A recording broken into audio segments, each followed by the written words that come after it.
I, um, I have to go clean up, I mumble, gesturing down to my knee before Elisa can even open her mouth to respond.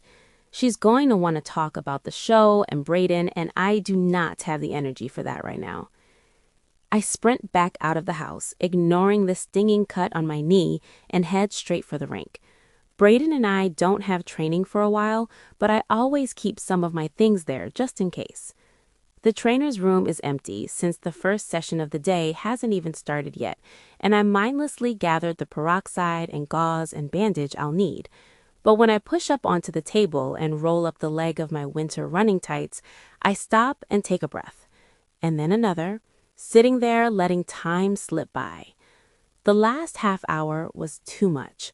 First Freddie and our little trip down memory lane, and now Elisa, who was going to want to talk about the stupid love triangle plotline from the show. Brayden and I haven't actually figured out how this whole thing is going to work, but we definitely need to, and soon, because otherwise everyone is going to see right through it, especially Elisa. Okay, one thing at a time. That's all I can do.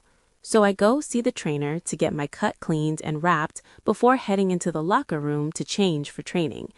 This I can do. This part is easy, and then when Brayden gets here, I can pull him aside and we can figure out how the hell we're going to pull this off. With fake dating, like something out of a teen rom-com, there are always rules. That's what we need. Rules. Or guidelines. Something to keep us on the same page. And that's a problem because I can already hear Brayden's voice in my head telling me exactly how he's going to feel about that. And an hour later, when we found an empty corner of the rink, stretching out while we wait for Freddie and Riley to be done with their training session, I nearly laugh out loud when he says, "Yeah, I've never been very good at rules." "That's too bad," I say, keeping my voice down and glancing around to make sure no one else is near us. The only way this is going to work, the only way I'm going to do this is if we have rules. Rule number 1, Adriana needs rules, he jokes, moving down into a standing lunge as I mirror his movement. Exactly. Fair enough, I guess. What's rule number 2? No one else can know it's fake. Duh, he says casually. And 3? Now that he's here and asking me, I know exactly what the rules need to be, and they come flowing out. I only pretend in public. I can't, if we're going to do this, at least one part of my life needs to be real. Yeah, he says, nodding along, though his eyes sort of narrow at me like he heard something in my voice he didn't like. Listen, if you're having second thoughts, I'm not, I insist, though that's not entirely true. I'm one giant second thought right now, but this feels like it's our only option, my only option. Okay, what else then? He asks, still sounding skeptical. This might be the thing that kills you, but he looks doubtful. You can't cheat on me. He starts to respond, but I cut him off. If this is going to work, there can't be some girl out there who can post that she hooked up with you. It'll defeat the entire purpose of this. Good publicity that leads to sponsorships. You're right, he says, shrugging. No one else, which is what I was going to say if you'd let me speak. Really? It's that easy? It's that easy, he agrees, shooting me a grin. I do have some control over myself, you know. Could have fooled me, I shoot back at him, but smiling. Okay then, I think that's it. Not quite. I have some rules too. I thought you didn't like rules. I'm evolving. Spit it out, Brayden. If we're in public, then we're in a relationship. Method acting. It's gotta be all or nothing. So if I do this, he says, leaning over to grab my hand and twine our fingers together, no making a joke and pulling away. Fair enough, I say. And if I do this, he tugs, pulling me closer, making me fall out of my low lunge, my hands landing on his shoulders, our faces millimeters apart. Yeah? He murmurs, his mouth hovering over mine. Yeah, I agree, my eyes flickering down to his lips and then back up again, half anticipation, half panic. Is he really going to do this here, where anyone could see? But then again, isn't that the point? He sends me a half grin and then leans back as my hands slide away from him. I exhale and swap legs into another lunge. I take it back. I have one last rule. Okay?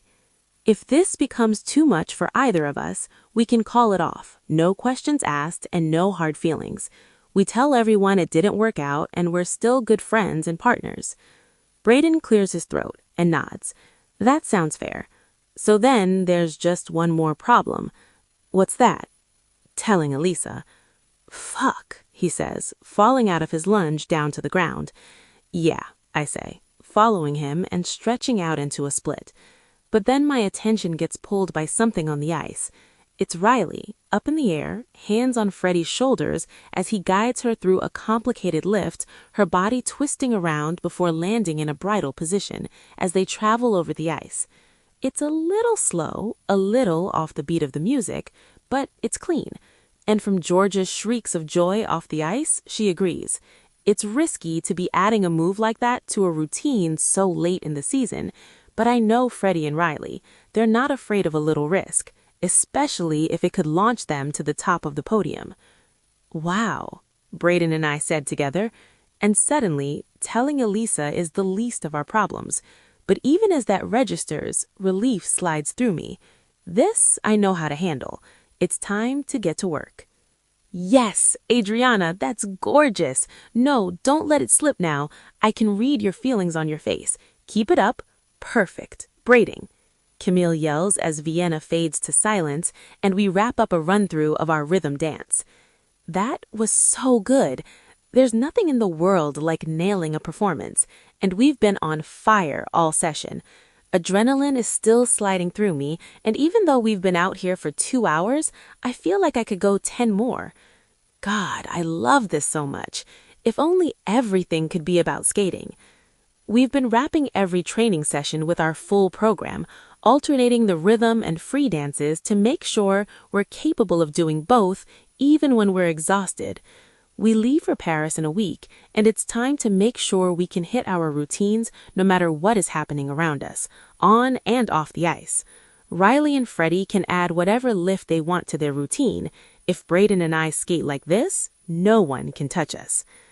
Skating to the edge of the rink, I hear applause coming from the stands. Looking up, I squint and then blink again and look again, completely convinced that it cannot be my dad up there, bringing his hands together over an ice dance routine. He's standing and moving down the metal bleachers, and by the time we're off the ice, he and Camille are standing together waiting for us. Well done, he says, reaching out and clapping Brayden on the shoulder. You can truly skate, young man. And then he turns to me. And Adriana, I have never seen you look so captivating. There's something different about your performance. Have you been doing those exercises I sent you about emoting? I shake my head. No, sorry, I haven't had time. No? He asks, but doesn't look upset, only pensive. Well, whatever works, right? Well done, you two, truly. There's Charles. I have to speak with him. Excuse me. He says it like he's extricating himself from a conversation with acquaintances, which I guess is kind of true. I can't remember the last time he said that many words to me unprompted. Well, Camille says, her eyes wide and twinkling. Looks like you two have a new fan. Walter Russo, ice dance aficionado? Who would have thought? I ask, a small, slightly hysterical laugh escaping with the words. I've never heard my dad utter more than a passing half compliment to my skating before. And maybe there'll be a day when that doesn't matter to me, but it's not today. Camille wanders over to where Dad and Charles are talking, and when Brayden turns to me, I let out another excited noise. We are going to kick so much ass in Paris, he says, as we walk through the doors leading out into the lobby. Taking a deep breath, I slide an arm around his waist and lean in closer. Yeah, we are. For a split second, he tenses, but then he looks down at me with a smile, and I feel his entire body relax. So we're really doing this, he whispers. Really fake doing this, I correct. He barks out a laugh. Come here, he mumbles, and his arm comes around my shoulders. He's gross after a hard practice, but then again, I am too. I scrunch my nose while he brushes his lips against my temple, the contact sending a soft wave of warmth over my skin. Then he snaps a picture of us. It's casual and looks super candid, and actually kind of adorable. Post? He asks. Post, I agree. He types out a quick caption. Training with Adriana Russo has never been better, even when we're both sweaty messes after practice. With hashtag JR World Champs Paris fast approaching, our time as junior competitors is coming to an end. I've been thinking a lot about the last 2 years. We've grown so much together, and I can't imagine doing this with anyone else. She's my ride or die, and I have her back. Hashtag all the way. Hashtag Russo Nell Elliott. God, I'm such a fraud. And for an instant, I hate it, until he glances over at me after he finally posts it on our joint account and smiles. It's impossible not to smile back at Brayden when he's really smiling, when his eyes crinkle at the corners and that one dimple appears in his cheek. They all think I trail off when he reloads the app and hearts and comments start to appear on his screen. That we're together, yeah, he finishes for me. I press my lips together and stare at the stream of notifications building on his screen. Yeah, I guess it is. And not fake working. Definitely not, I say, laughing. What's so funny, Elisa says, from one of the tables lining the windows. It looks like she's been there for a while, a cup of coffee in front of her, her phone and a small notebook strewn around it. Some of the other coaches are standing around. Jimmy and Ben are stretching with Maria and Charlie in the corner. Out of my corner of eye, I see Katya and Gillian are both at a table a few feet away. Great, we're doing this with an audience. My laughter fades, and I try to slide away from Brayden, but his arm tightens around my shoulders. I have no idea what to say to her, still, because there isn't anything to say. She knows what she's looking at, or at least what we want her to see. I look up at Brayden, and he's already looking down at me. Really? My little sister and my ex-boyfriend get together behind my back, and they have nothing to say? Fine, Elisa says, pulling our attention back to her. She's standing now, looking back and forth between us. I cannot wait for this to blow up in front of the whole fucking world. Elisa, Dad chides from behind us. That's enough. I know you're still upset about what happened in Beijing, but that's no excuse for being cruel to your sister. Elisa's eyes widen into saucers, her mouth dropping, completely stunned. I wheel around, pulling away from Brayden, and blink at my dad, too. I've never heard him use that tone of voice with her before.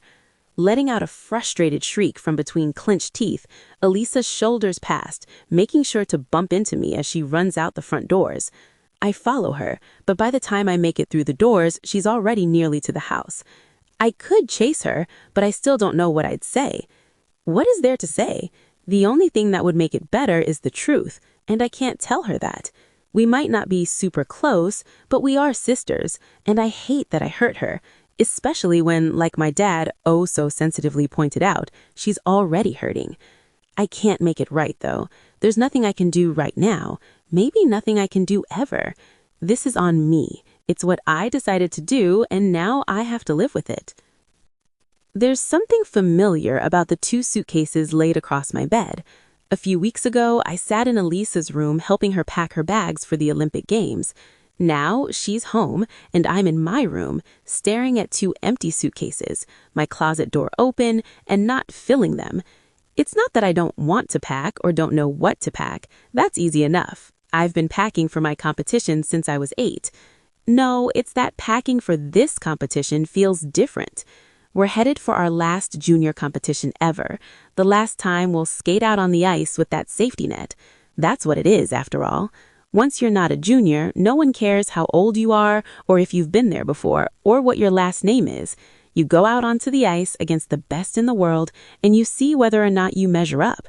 And if you don't, you don't. Simple as that. Elisa learned that the hard way. Elisa, who apparently has decided she doesn't want to talk to me after all, and has been pointedly ignoring me since her little outburst at the rink. I square my shoulders against it, even though there isn't anyone here to see it. With a deep breath, I dive in, pulling workout clothes from my dresser drawers and rolling them into neat rows inside the first suitcase. Shoes, boots, street clothes I might get at least some use out of if we have an off day to explore after the competition go in next. I glance at my costumes hanging on the knob of my closet door. We sent them to be cleaned and checked over after nationals. I'm supposed to try them on before carefully putting them back into their garment bags, where they'll stay until I open them up again in France. I should probably do that now. If there are any issues, we'll still have time to get them fixed before we leave. The first costume is for Vienna. We're supposed to be skating as a young couple caught up in the world's expectations, but letting our love slow everything down and keep us grounded against burning out too early, like the vibes in the song. Living life and not just existing. We brought that to our costume designer, and we decided we should look like a couple going out on a date. Simple, maybe, but I love the dress even more for its simplicity. It doesn't look like a typical ice dance costume. It almost looks like something you'd wear normally. A deep cream color, it has long lace sleeves, and is designed to sit off my shoulders, leading into a bodice of the same color and a very fine, silky material. Sliding it on, I'm not sure I've ever felt prettier than when I'm wearing this costume. I check myself in the mirror, front and back, to make sure there are no stray threads or buttons. It all looks good, though. I look good. I love that costume. Me too, I say, catching Riley's eyes in the mirror as she peeks her head in through the bedroom door. I wave her in. Sorry, I texted you, but... She trails off, stepping fully into the room and shutting the door behind her. I shut off my phone. After Brayden posted that last pic, it got a little bit insane. And speaking of Brayden, she says, sitting down on my bed, I want details. I wave a hand in the air, turning to her. You know, we sort of talked about it the other night, and it felt like the right thing. Riley's eyes sparkle playfully. I don't want to hear about the talking part. Not much else to tell, and that's the truth, even though she shoots me a totally incredulous look. Did you talk to Freddie? I ask, feeling like I already know the answer. No, totally chickened out. Sometimes I think he really likes me. He's so sweet and fun to be around, but he's like that around everyone, so I don't know if I'm reading into it too much. What do you think? You're asking the wrong person. I'm terrible with this stuff. I'm with the guy, and now my sister is furious. And Brayden's not exactly known for long-term commitment, you know?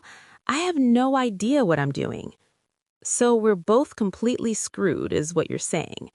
She falls back on my bed with a sigh. Completely.